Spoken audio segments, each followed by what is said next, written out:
Critics say it's expensive, bloated, and gridlocked. The Pennsylvania state legislature has 253 well-compensated representatives and senators, and they've been unable to pass a budget. Yeah, the impasse between the Democrats and Republicans is now in its 105th day with no end in sight.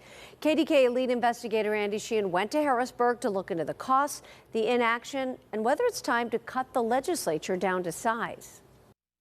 Welcome to Harrisburg, where your tax dollars are funding the largest full-time state legislature in the country.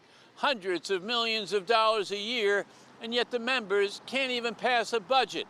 It's a magnificent chamber of chandeliered ceilings and muraled walls depicting Pennsylvania's rich history. The home away from home for 203 state representatives from all four corners of the Commonwealth.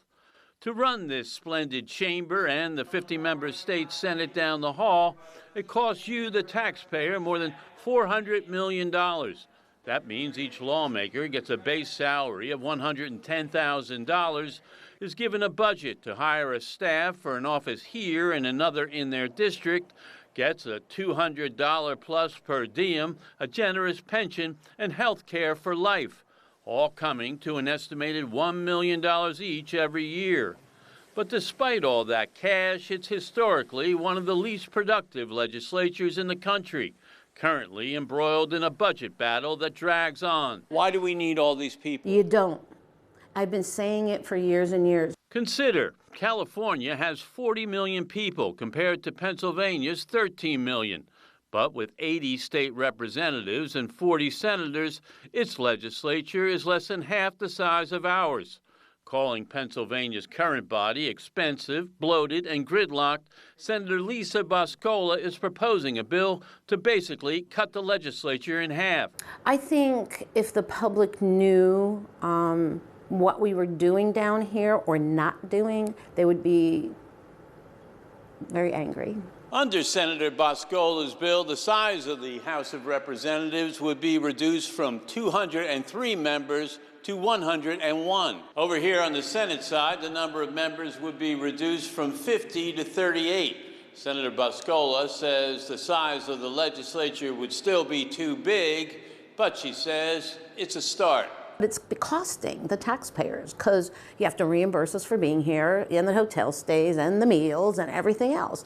For what? Right? You can't even do your primary job, which is to pass a budget. And that's because there's too many members and then they're too stuck in the trenches of their party. Senator Boscola says the vast majority of individual representatives have little input on major decisions and are playing no role in the current budget impasse. Those talks are between the governor and the four party leaders in the House and Senate. And Boscola says when it does come to a head, most will vote on party lines just to keep their jobs, salary, and benefits. If there's only going to be 5 people at the table, why do we need 203? You don't. And it's getting worse and worse. There's no question that the public is frustrated in work that we've been doing, and I agree with them. Democratic Senator and Minority Leader Jay Costa is one of those power brokers, but he says the problem is polarization, not the number of legislators. He says the legislature is right-sized, that individual representatives do have an input on the budget talks and provide constituent services to their districts. And I understand the public's sentiment about not being happy about the amount of money we receive for our pay and things of that nature, but we continue to work day in and day out, not only here in Harrisburg, but in our districts as well. One thing that struck me when I came here into the legislature is how inefficient government is. And I would like to make it much more efficient. But State Rep Valerie Gatos has been trying unsuccessfully to get her bill to reduce the size of the legislature out of committee since 2019. A Republican, she now plans to join forces with the Democrat Boscola to get a vote in the House and the Senate. She believes it would be her biggest achievement as a legislator.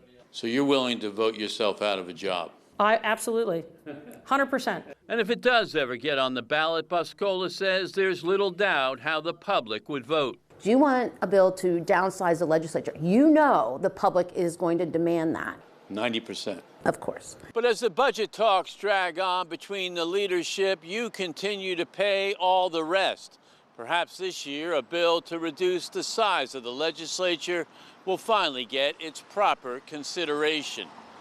Reporting in Harrisburg, Andy Sheehan, KDKA-TV News. And tomorrow night, Andy takes a look at the chance that reducing the size of the legislature could end up on the ballot.